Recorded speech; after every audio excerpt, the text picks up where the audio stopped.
ಅಲಸಂದಿ ಕಾಳ್ದಾಗಿರೋ fibre ಡೈಜೆಷನ್ಗೂ help ಮಾಡ್ತೈತ್ರಿ ಮತ್ತು vegetarian ಮಂದಿಗೆ ಒಂದು ಒಳ್ಳೆ ಪ್ರೋಟೀನ್ ಸೋರ್ಸ್ ರೀ.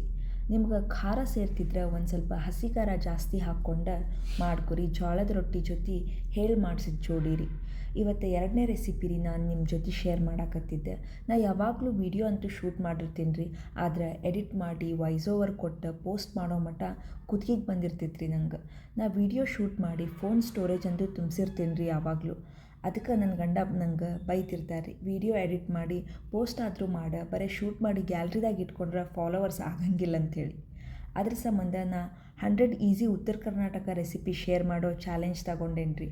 ಅಪ್ರಿಷಿಯೇಟ್ ಮೈ ಎಫರ್ಟ್ ಗಾಯ್ಸ್. ಇವತ್ತು ನಾ ಅಲಸಂದಿ ಕಾಳು ಪಲ್ಯ ಉತ್ತರ ಕರ್ನಾಟಕ ಸ್ಟೈಲ್ದಾಗ ಹೆಂಗೆ ಮಾಡೋದು ಅಂಥೇಳಿ ಶೇರ್ ಮಾಡೇನಿ ರೀ. ರೆಸಿಪಿ ಕ್ಯಾಪ್ಷನ್ದಾಗ ಮೆನ್ಷನ್ ಮಾಡೇನಿ ರೀ. ನೋಡ್ಕೊರಿ, ಮಾಡ್ಕೊರಿ, ತಿನ್ಕೊರಿ, ರಿವ್ಯೂಸ್ ಕಮೆಂಟ್ ಸೆಕ್ಷನ್ದಾಗ ಬಂದು ತಿಳಿಸ್ರಿ. ಒಟ್ನ್ಯಾಗ ಫಾಲೋ ಮಾಡೋದು ಮಾತ್ರ ಮರಿಬ್ಯಾಡ್ರಿ.